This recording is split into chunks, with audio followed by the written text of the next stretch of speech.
This is the story of my most recent Anxious Autist adventure to the Oakland Museum, where I saw the exhibit called Into the Brightness, which featured artists like me who have developmental disabilities. This is an Anxious Autist Adventures video diary. It is Wednesday, August 30th, and on September 3rd, which is Sunday, I am contemplating attending the Oakland Museum's, what is it called? Light and Bright, something like that, exhibit of developmentally disabled artists. I hate that phrase, only because it's been used against me in really negative ways. Anyway, I'm deeply anxious about the prospect. I've already cried twice, had 2 meltdowns about it. Yeah, so I'm just taking this moment to document, because I know that I will be making a vlog about it. And so yeah, this is what I've done to potentially prepare myself to go. I keep telling myself that if my anxiety is too bad, I don't have to go, so that's why I say potentially. I have been looking into the idea of the Oakland Museum's free to the public days. I forget what they call them, but it's the first Sunday of every month, and museum admission is free. But it's not, because when I went to register, the lowest cost option to be able to get through the system was not $0, but rather $1 for EBT SNAP card holders. So yeah, I chose that option, and I registered for Sunday, September 3rd, and at 11:30 a.m. My idea about that is that at that early hour, there may not be that many people, so it will be a quieter, less socially intense time, as an anxiety reducer for me. Also, it is Burning Man weekend here in the Bay Area, so I'm hoping that there will be less of those D-bags in attendance. And thirdly is Labor Day weekend, so I'm hoping that means that people will be, barbecuing and not at the gallery, and that it will be a low attendance sort of weekend. Crossing fingers. Also, I discovered an app that helps support people with invisible disabilities to attend gallery events like this one. And I downloaded the app, and I looked at their listing for Oakland, Oakland Museum, and I see what all of the steps look like. Like, they showed a picture of where you buy your tickets, and I've been there before, but the picture that they showed was different, so I need to look into exactly where that is in terms of a map. That's one thing. Another thing is they show where headphone zones are, places that are a little louder than others, and I'll be sure to bring my noise canceling headphones. And they also show where quiet zones are, places where you can decompress if you're having a meltdown. So yeah, I have a visual map in my head about where those places are. And right now I am just thinking, over the next few days, I need to figure out an outfit that is not, so sensorily awful, but is also still stylish. Those intersections of being Black and autistic, you can't just show up any kind of comfortable way. Still, you gotta remember that you're Black in public, which is often met with suspicion. That's a whole other thing. But yeah, I have to pick out an outfit, and I need to make sure that I'm taking really, really good care of myself, sleep-wise, food-wise, monitoring my moods, so that I can basically support myself through the idea of going to see this exhibit, which I'm really excited to see, even though I'm anxious as fuck. So yeah, that are my thoughts. Those are my thoughts right now in this moment, Wednesday afternoon. Yeah. Also, I forgot to mention that the homies are also offering up social support for me to be able to attend the exhibit. The homie Willow is currently listening to me talk about the logistics of the thing so that I can feel a little bit less anxious. Sometimes talking things out loud helps me like process them and understand them more. And the homie Amber says that they are available for texting if I'm feeling particularly anxious on Sunday. So those are also some ways in which I am supporting myself, asking for social support and receiving social support. So thank you, and I'm so grateful to them. So yeah.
It is the day of my art gallery trip, and it's about 8 o'clock in the morning, 2 hours before I have to leave. No, 3 hours before I have to leave.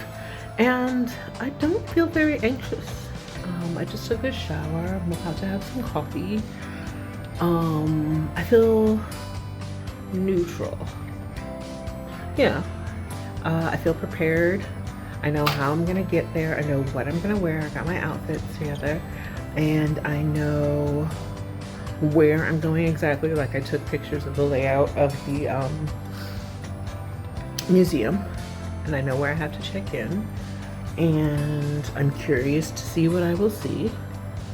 And because I've been there one time before, I know that there are quiet places, and I know that there's a taxidermy exhibit.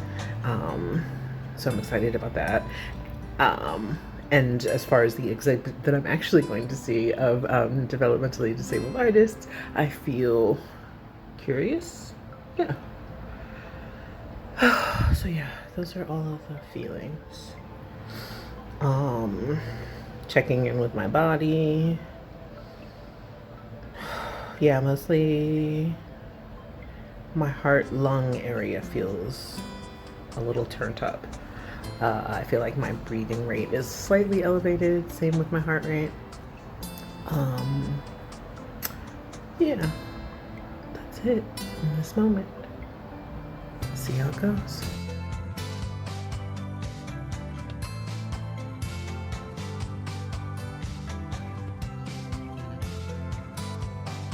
Fit check. I did my makeups.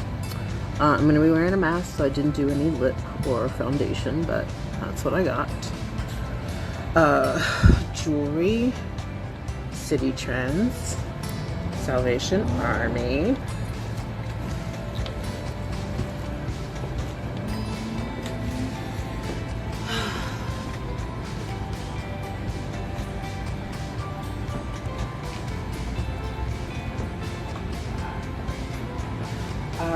Shoes, Adidas from the Salvation Army. Trousers are Lee jeans from Salvation Army. Shirt, City Trends. Oh, headdress, Discount Fabric.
I'm at the Oakland Museum. They are having an exhibit called, what do you call it? I want to see myself without my glasses. I think it's Into the Brightness of developmentally disabled artists. God, I hate that phrase so much. Anyway. Yeah, it's a good exhibit. It's amazing. I saw some pieces I really, really liked. I'm gonna enjoy the outside garden area here for a little while, and then I'm gonna go see some taxidermy. I won't take pictures of that, but yeah, that's where I'll be.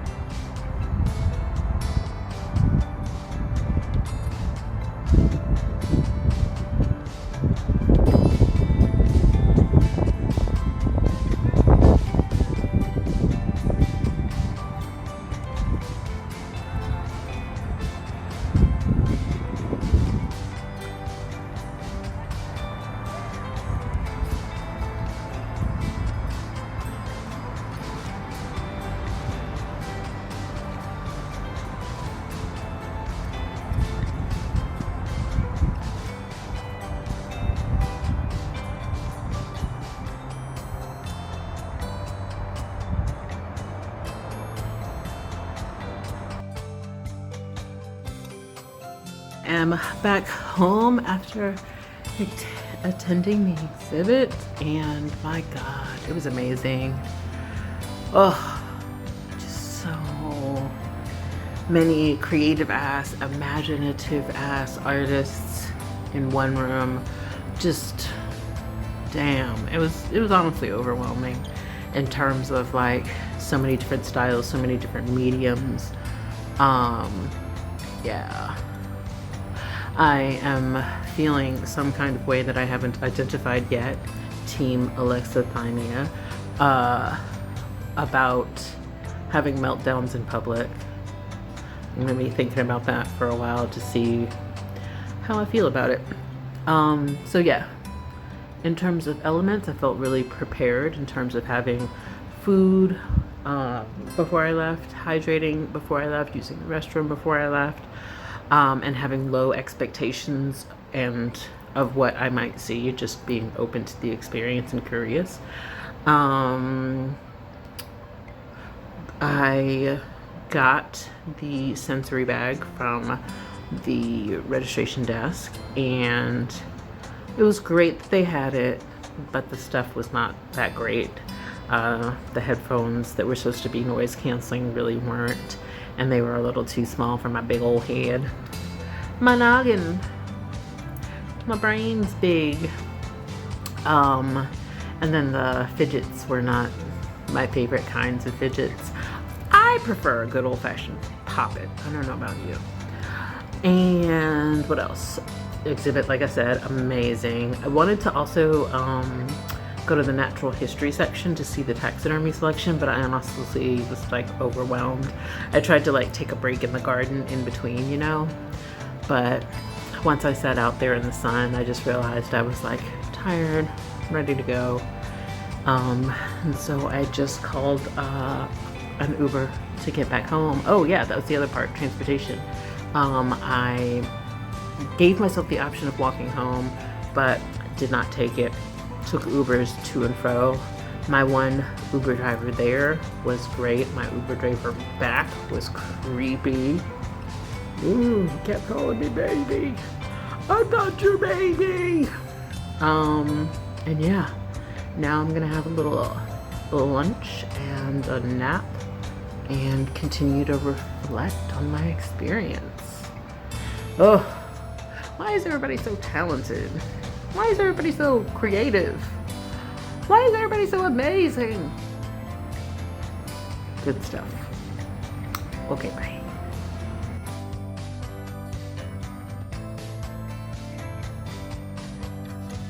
I feel like the thing about being late in life diagnosed autistic is that you don't realize how often you are masking in public and how much it takes out of you in terms of energy to mask all while you're also experiencing a lot of sensory input. Anyway, after my nap, I just felt discombobulated and just very off kilter. My brain was throbbing in this way that felt like I just had consumed like gigabytes, terabytes of data.